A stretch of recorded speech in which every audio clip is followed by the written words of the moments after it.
बिस्मिल्लाहिर्रहमानिर्रहीम। अस्सलाम वालेकुम व्यूवर्स। आज मैं आप लोगों के लिए बहुत ही मज़ेदार सी आलू की तरकारी की रेसिपी लेकर आई हूँ। इसे आप हलवा पूरी की तरकारी भी कह सकते हैं, जो कि पूरियों के साथ सर्व की जाती है। इसके साथ चने की तरकारी भी सर्व की जाती है, जो कि मैं आपको बनाना सिखा चुकी हूँ। और ये बहुत आसान सी रेसिपी है, बहुत झटपट से बन के तैयार हो जाती है। इसको बनाने में ज़्यादा टाइम भी नहीं लगता और बाज़ार से ज़्यादा अच्छी घर में बन के तैयार होती है। पूरियाँ भी मैं आपको बनाना सिखा चुकी हूँ। दोनों की रेसिपी आपको मेरे चैनल पे मिल जाएगी, तो इस वीडियो को लास्ट तक ज़रूर देखिएगा। अगर आप मेरे चैनल पे नए हैं तो मेरे चैनल को सब्सक्राइब करें, साथ साथ ऑल नोटिफिकेशन को क्लिक करें। इससे आने वाली मेरी हर नई वीडियो की नोटिफिकेशन आपको सबसे पहले मिलेगी। वीडियो अच्छी लगे तो लाइक एंड शेयर करना ना भूलें।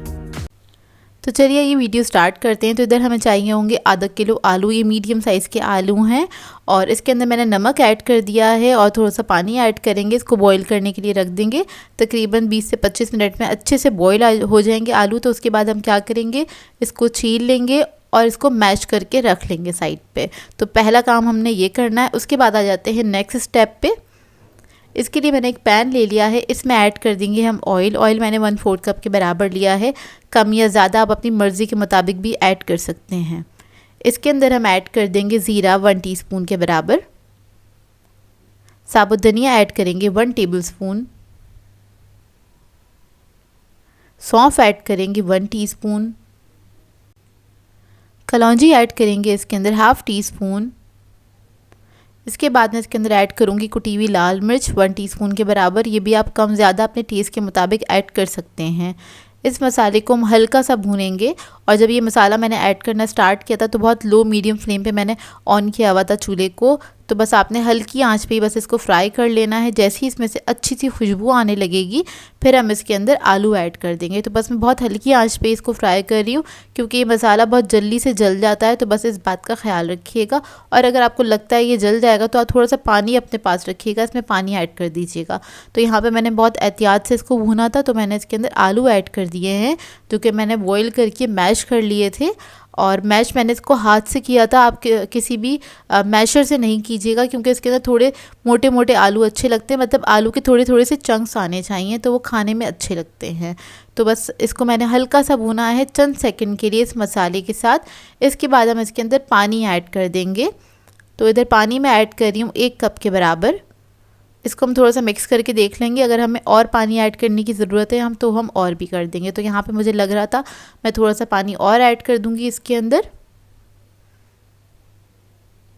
पानी ऐड करने के बाद बस इसको हम पकाएंगे 10 मिनट तक, ताकि इसका जो मसाला हमने ऐड किया है ना आलू के अंदर, तो उसका एक अच्छा सा टेस्ट आ जाए, आलू के अंदर मसाले का टेस्ट आ जाए बहुत अच्छा सा।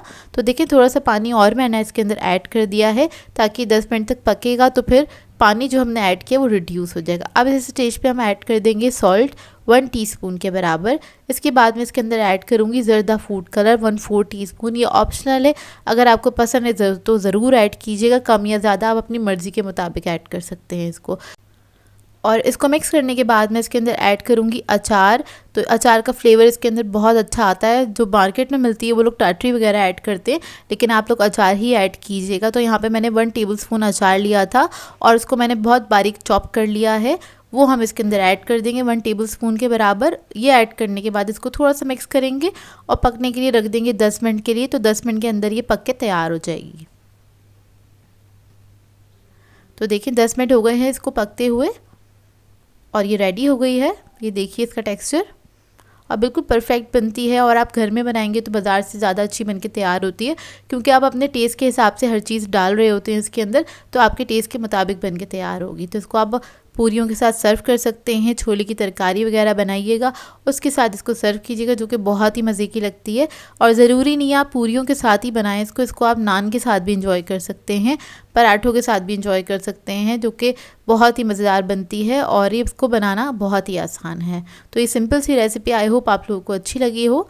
सो व्यूअर्स, अगर आप लोगों को मेरी रेसिपीज़ अच्छी लगती हैं तो मेरे चैनल को सब्सक्राइब करें, लाइक करें, कमेंट ज़रूर किया करें, शेयर भी ज़रूर किया करें अपने फ्रेंड्स के साथ, फैमिली के साथ। तो मुझे अपनी दुआ में याद रखिएगा। अल्लाह हाफ़िज़।